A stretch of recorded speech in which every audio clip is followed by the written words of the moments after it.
Pak Menko. Gini, Pak, ini Papua ini sudah bertahun-tahun, berpuluh tahun tidak selesai. Maka beberapa kesimpulan para pakar bahwa menyatakan pemerintah ini tidak sanggup menyelesaikan urusan Papua. Kita tidak usah bicara di sana teroris atau bukan teroris.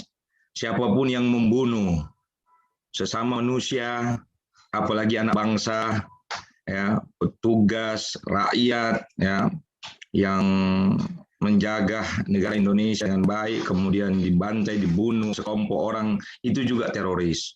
Tadi Bu Lili, mujahidin yang ada di Poso juga teroris juga, kalau membunuh sesama anak bangsa.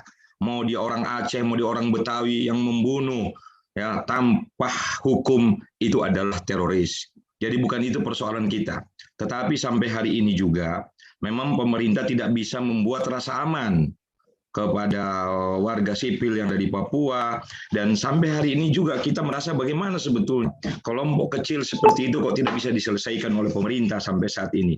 Saya khawatir jangan sampai kemudian ada proyek-proyek keamanan di sana, ya. Dan perlu diketahui bahwa pemerintah ini di Otsus ini tidak hanya sekedar kita membahas tentang ekonomi, tentang dana. Otsus ini tidak pernah menyentuh soal keamanan.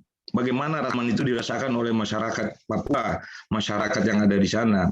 Dan perlu diketahui Pak Menko Polkam, kemarin kita Pansus mengundang Freeport, kita juga mengundang British Petroleum. Itu Freeport itu untungnya setahun, kemarin yang terakhir 2019, 46 triliun. Keuntungan yang diperoleh. Sementara dana Otsus cuma 8,3 triliun, itu baru Freeport.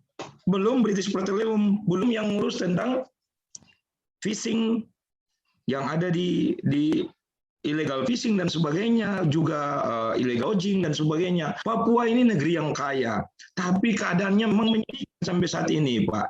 Karena itulah kita berbusa-busa bicara dengan pemerintah seperti ini, tapi kemudian hasilnya tidak semaksimal seperti apa yang kita harapkan. Kami ingin pemerintah itu jujurlah. Apa yang harus dikerjakan? Semua kan dipertanggungjawabkan di hadapan Allah, Pak. Bukan cuma di hadapan manusia. Sehingga nanti ini rakyat Papua ini bagian dari negara Indonesia. Nah, mereka menyedihkan di sana.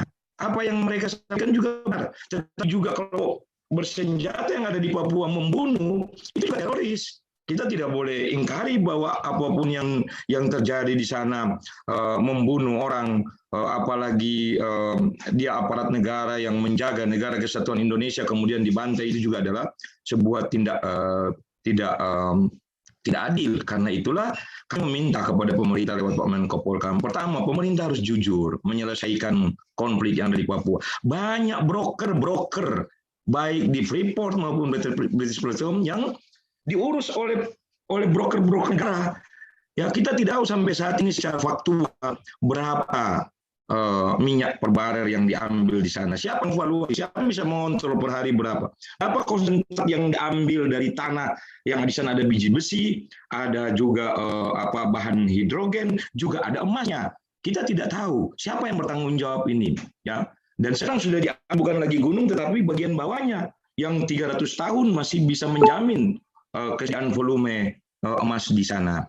Dan ini sangat menjadi rebutan kelompok-kelompok yang di Jakarta. Ya, karena itulah pemerintah harus lebih jujur untuk menjelaskan kepadanya. Karena Pak Menko ini diamanat oleh rakyat seperti kami, makan uang negara, kita dibiayai, dikasih fasilitas oleh negara. Ya, dan karena itulah harus kita bertanggung jawab untuk itu. Tidak hanya dengan basa-basi, tidak hanya dengan perkataan sepintas kemudian selesai ini urusan Papua. Tidak seperti itu. Kami sudah bahas berkali-kali ini undang-undang Otsus, tapi tidak menyelesaikan. Saya kira ini harapan kami. Karena itu saya berharap Pak Menko Polkam yang saat ini, Pak Mahfud MD yang rekornya bisa dipertaruhkan di Republik ini, kami berharap supaya betul-betullah menyelesaikan konflik yang ada di Papua, masalah di Papua dengan jujur oleh pemerintah pusat, dan coba berantas Pak broker-broker atas nama pemerintah pusat yang kemudian bersama dengan kelompok-kelompok mafia ekonomi di sana kemudian menggaruk keuntungan untuk kepentingan pribadi mereka masing-masing. Saya kira ini banyak Pak, udah jadi cerita umum.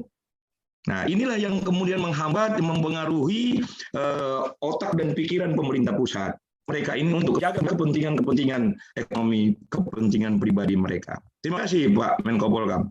Ya, selamat Idul Fitri. Assalamualaikum warahmatullahi wabarakatuh. Waalaikumsalam. Terima kasih Pak Jafar ya, salah satu anggota Pansus Papua juga di Komisi 1. Terus kalian ingin kami ingatkan